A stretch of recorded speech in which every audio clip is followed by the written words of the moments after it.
Ano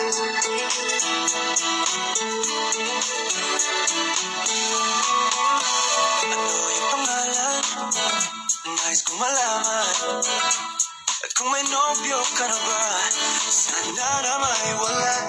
Kung masisising, sumusulya palagi.